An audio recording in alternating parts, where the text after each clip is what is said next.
European Commission is an institution that is often described as the executive branch of the EU.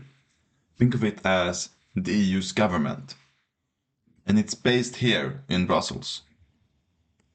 At the heart of the Commission is the College of Commissioners. There's one commissioner from every EU member state, so 27 in total. You can think of them as ministers, each one being responsible for a specific policy area. There's a commissioner for trade, one for agriculture, and one for industrial strategy, and so on.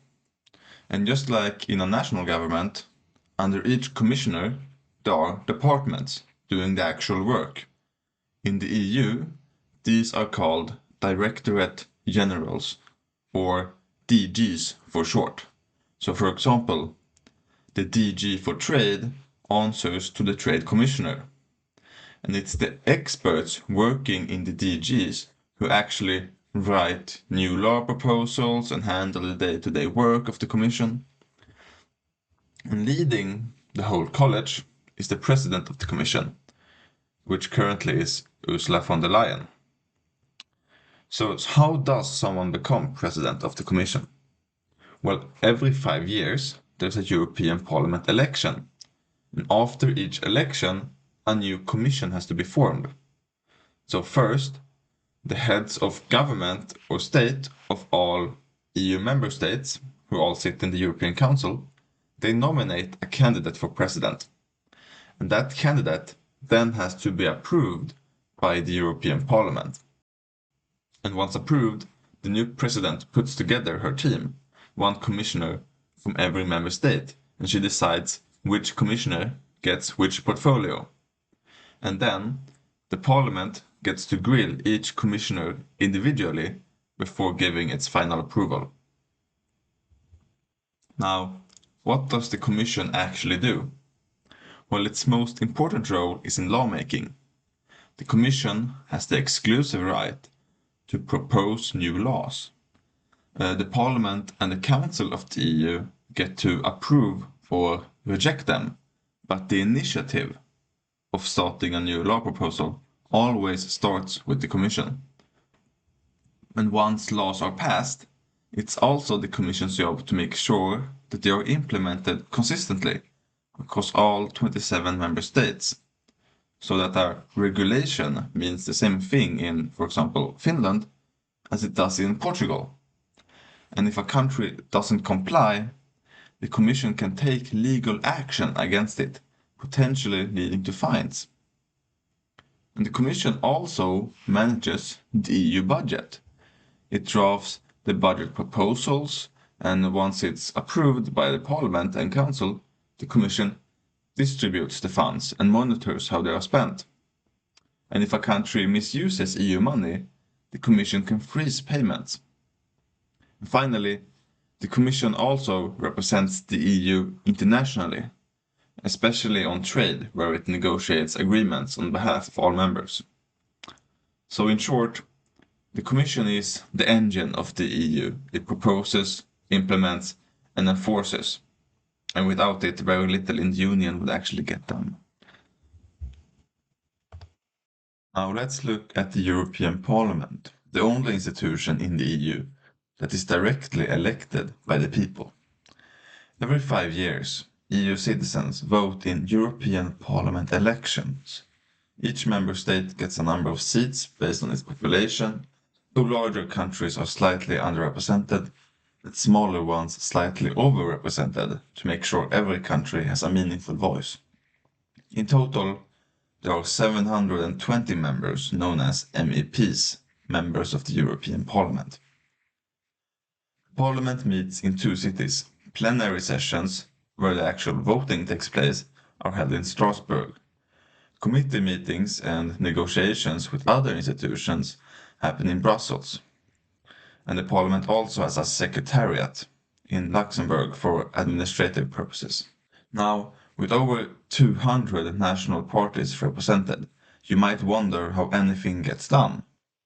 And the answer is political groups, parties with similar ideologies band together into larger blocs that works as a unit in the Parliament. To form a group, you need at least 25 MEPs from at least 7 different countries, and members who don't belong to a group have significantly less influence. The biggest group is the EPP, a center-right bloc rooted in Christian democracy. And then you have the Social Democrats in SD and the Liberals in Renew Europe. And further to the right sit more Eurosceptic and nationalist groups like ECR and Patriots for Europe, alongside a few smaller groups on both the left and right. The parliament elects a president, similar to a speaker in a national assembly, and this president chairs debates and represents the parliament towards other EU institutions. So that's how the parliament is structured. But what does it actually do? Well, together with the Council of the EU, the parliament is the EU's legislature, meaning it's where laws get made. Remember that only the Commission can propose laws, but those proposals have to pass through Parliament before they become law. When a proposal arrives, it doesn't go straight to a vote. First, it's sent to one of Parliament's specialist committees, each covering a specific policy area: trade, environment, foreign affairs, and so on. The relevant committee examines the proposal, debates it, and writes a report recommending what position the Parliament should take. If the committee wants changes, it drafts its own amended version. That report then goes to the full Parliament for debate and a final vote. So, while the Commission is the institution that drives the EU forward, Parliament also plays an important role as a check on the Commission. A new Commission has to be approved by the Parliament, and during this process the committees of the Parliament question the incoming commissioners in their policy areas to make sure that they are competent. And even after a commission has been appointed, the Parliament has the power to force the Commission to resign with something called a motion of censure, which requires a 2/3 majority. So, while the Commission is the institution that drives the EU forward by proposing legislation, the Parliament is the democratic check on that power. No law passes without the approval of directly elected representatives. But the Parliament doesn't work alone, and that brings us to the second half of the EU's legislature, the Council of the European Union. For a law to pass, it also needs approval from the Council of the European Union, which meets here in Brussels, right next to the Commission. This requirement that both institutions have to approve a law is called co-decision, and it reflects a fundamental principle in how the EU is designed. The Parliament represents the people of the EU, and the Council represents the governments of the member states. Together, they make sure that no law passes without democratic legitimacy from both directions. The way the Council works is that each member state sends one of their ministers to vote on legislation. Which minister depends on the topic. Agricultural ministers show up for farming legislation, finance ministers for economic regulation, foreign ministers for matters of foreign policy, and that's why it's often informally called the Council of Ministers. For most laws to pass, the Council requires a qualified majority, at least 55% of member states representing at least 65% of the EU population have to vote yes.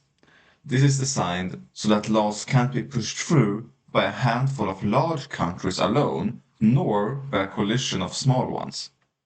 But on more sensitive topics, like foreign policy, however, unanimity is required, which means that a single country can veto a decision. The Council also has a presidency, which rotates between member states every 6 months. The country holding the presidency chairs the meetings and sets the agenda. Now, ministers from 27 countries obviously can't sit in Brussels negotiating full time. They have their own governments to run. And that's where COREPER comes in. COREPER is made up of each country's permanent representative in Brussels, essentially their EU ambassador.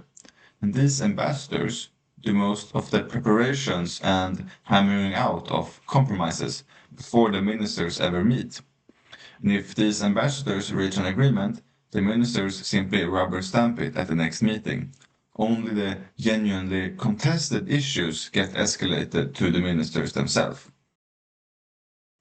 So between the Parliament and Council, every EU law has to survive two separate votes, one from the people's representatives and one from the member states' governments. It's a system built on checks to make sure that there is a big consensus behind EU laws.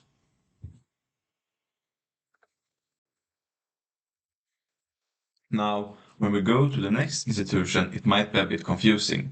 This is because it has almost the same name as the Council of the EU. It is the European Council.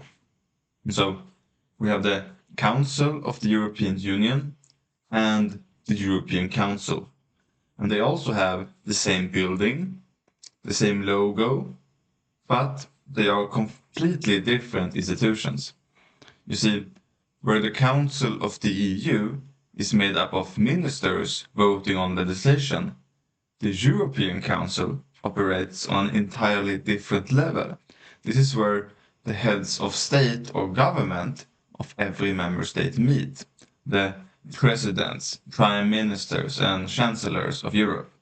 And they gather in what are called EU summits, typically 4 times a year, to discuss the big picture direction of the Union. So if the Commission is the engine of the EU, and the Parliament and the Council of Ministers are its legislature, then the European Council is its strategic leadership. It doesn't pass laws, instead it sets the agenda, defines priorities, and makes the kind of high-level decisions that shape what the EU will look like in the years ahead. One of its most significant powers is the ability to initiate changes to the EU treaties, the Union's constitutional foundation. Treaty changes require unanimity in the European Council, and then it also has to be ratified by every single member state according to their own constitutional requirements. The European Council also plays a central role in appointing key figures across the EU. Most notably, it nominates the President of the Commission, who then has to be approved by the Parliament. But they also appoint other important figures, such as the President of the European Central Bank. The European Council is also the gatekeeper for EU membership. It decides which criteria a country has to meet before it can even begin the process of joining the Union. And ultimately, every sitting leader has to agree before a new member is admitted. Most decisions in the European Council requires unanimity. Every leader has to agree. This gives even smaller member states significant leverage, and it means that EU summits can stretch into the early hours of the morning as leaders haggle over the final details. And there's also an informal dynamic here worth understanding between EU institutions. You see, decisions that are officially taken by the ministers in the Council of the EU have often already been agreed upon in principle at the European Council level. The ministers follow the political direction set by their leaders, and in that sense, the European Council quietly shapes much of what happens across the entire EU system. And this European Council is shared by its own president, a full-time role separated from any national government. And his job is to facilitate consensus among the leaders and represent the Council externally. And with that, we've covered the 4 main political institutions of the EU. And now we will turn to the institutions that keep the whole system in check. Now we come to the Court of Justice of the European Union, based in Luxembourg. This is the EU's Supreme Court. Its job is to make sure that EU law means the same thing in every member state. The court's first function is to interpret EU law for national courts. When a national judge is unsure how to apply an EU regulation, they can refer the question to the court for a definite ruling. The court can also act against member states that fail to meet their obligations under EU law. These cases are typically brought by the Commission or by another member state, and if the court rules against that country, it can face significant fines until it complies. But the court isn't only there for institutions and governments. Individual citizens and companies can also bring cases to the court if they believe their rights under EU law have been violated. For example, if an EU institution has acted unlawfully in a way that affects them directly. But the court is actually made up of two separate courts. At the top sit the Court of Justice, which is the highest level. This is where the most significant cases are heard, like interpretations of EU law or infringement proceedings against other member states. It has one judge from every member state, giving it 27 judges in total, and these judges elect a president from among themselves. Below that is the General Court, which handles cases brought by individuals, companies or member states challenging a decision made by EU institutions. Think of it as the lower court. It takes on the high volume of everyday cases so that the Court of Justice can focus on the most significant ones. But rulings from the General Court can be appealed to the Court of Justice. And this General Court has 2 judges per member state, making it a larger body, better equipped to handle that caseload. And together these 2 courts make sure that no institution, government or individual is above the law in the European Union. Next up is the Court of Auditors, also based in Luxembourg. But despite its name, this isn't a court in the traditional sense. It can't fine anyone or take legal actions. Its job is to keep an eye on all of the money moving around in the EU system. The Court of Auditors is the EU's independent financial watchdog, and its sole purpose is to check that the EU budget is being managed correctly and that EU funds are being spent legally and as intended. It does this by auditing the accounts of anyone who handles EU money, whether that's EU institutions, member state governments, or any other recipient of EU funds. It carries out routine checks, investigates irregularities, and publishes its findings. Here's the key thing to understand. The court doesn't act on what it finds. It reports it to other institutions. Every year, it publishes an annual report that goes to the European Parliament, and that report forms the basis of the Parliament's decision on whether to approve how the previous year's budget was managed. If the Court of Auditors flags serious problems, it can have real political consequences. In 1999, the Parliament's refusal to approve the budget based on the Court's findings ultimately led to the entire Commission resigning. As for how it's composed, each member state nominates one person, who is then formally appointed by the European Council after consultation with the Parliament. And these members serve 6-year terms, and they are not replaced all at once, which ensures continuity. And these members elect a president from among themselves for renewable 3-year terms. And finally, the European Central Bank, or ECB, which is based in Frankfurt. The ECB is the central bank for countries that use the euro. Right now, 20 out of 27 EU members have adopted the euro as their currency, and together they make up what's called the Eurozone.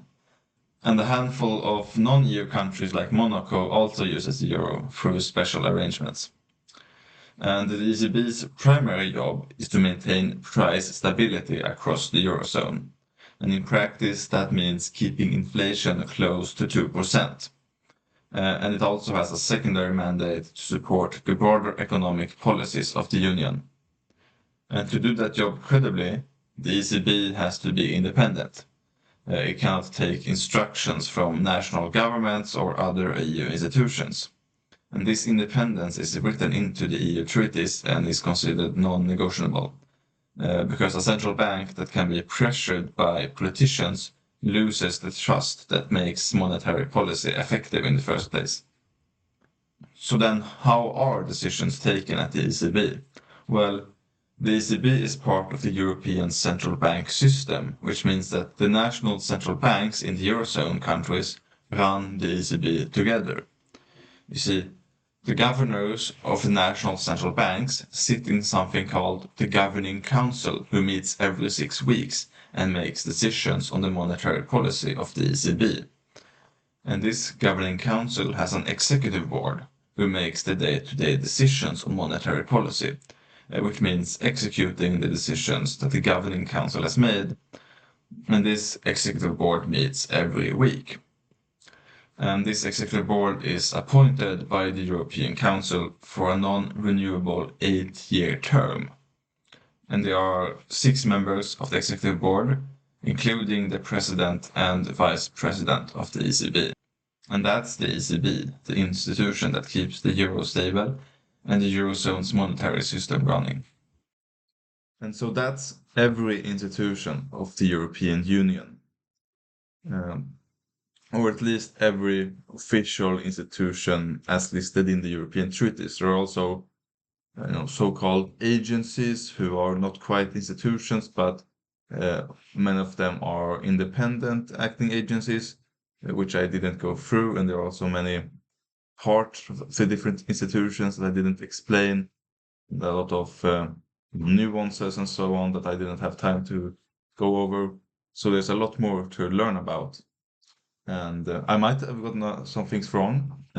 If you caught any mistakes, please tell me in the comments. But otherwise, just thank you for watching and have a good day.